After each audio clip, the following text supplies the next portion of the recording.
কাছে সবাই সমান, যাদের প্রয়োজন আমরা আমাদের সীমিত সামর্থ্য দ্বারা তাদের পাশে থাকার চেষ্টা করে যাচ্ছি। Apex club of Bandarban, Sangu এবং নীলাচল এবং গ্রিন সিটি আমরা সবাই একে অপরের পরিপূরক। এখানে যখন আমরা যখন বাইরে কোথাও পরিচয় দিতে যাই তখন সবাই বান্দরবানের। যেমন আমি বান্দরবানের আমাদের প্রাউড, আমি সবসময় প্রাউড ফিল করি।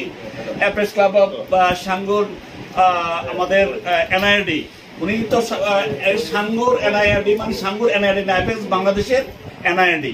এনআইআরডি হচ্ছে অ্যাপেক্স বাংলাদেশের তৃতীয় সর্বোচ্চ পোস্ট। এর উপরে শুধু এনবিপি, তার উপরে এনপি মানে জাতীয় সভাপতি। এখন আমরা অনেক বড় বড় পোস্টগুলো হোল্ড করতেছি এখান থেকে। আমাদের সামনে আরো অনেক বড় পরিকল্পনা। আমরা সবাই যদি এক থাকি, আমরা সবাই যদি ঐক্যবদ্ধভাবে কাজ করতে পারি, তাহলে আমাদের সে টার্গেট আগামীতে ফুলফিল হবে। আমাদের কখনো কেউ কল্পনা করে না আগে বান্দরবান থেকে ন্যাশনাল পর্যায়ে, জাতীয় পর্যায়ে কোনো একটা পদে কম্পিটিশন করা, ন্যাশনাল ভাইস প্রেসিডেন্ট এই পদে কম্পিটিশন করবে বান্দরবান থেকে আগে কেউ কখনো চিন্তা করে নাই, ভাবে নাই।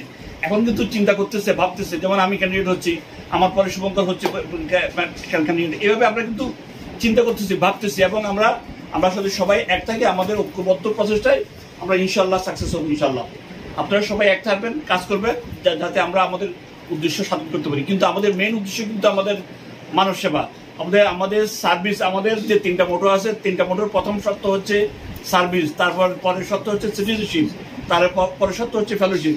আমরা বন্ধুত্বের মাধ্যমে, সুনাগরিকত্বের মাধ্যমে, সেবার মাধ্যমে আমরা মানুষের কল্যাণে কাজ করব। এই ব্রত নিয়েই আমরা কাজ করি। আমাদের এখানে কোনো সমাজের দুর্বৃত্ত কোনো শ্রেণী আমাদের সাথে নাই। আর যদি কেউ এই ধরনের সাথে থাকে বা কোনো কর্মকাণ্ডের সাথে জড়িত থাকে, আমরা ওদেরকে অ্যাপেক্সের সাথে জড়িত করি না। অতীতে এই ধরনের রেকর্ড আছে এবং এটা বহির্বিশ্বেও একটা নিয়ম আছে যে যদি এই ধরনের কর্মকাণ্ডের সাথে যদি কেউ জড়িত হয়, তাদেরকে অ্যাপেক্সের সাথে ইনক্লুড করে না।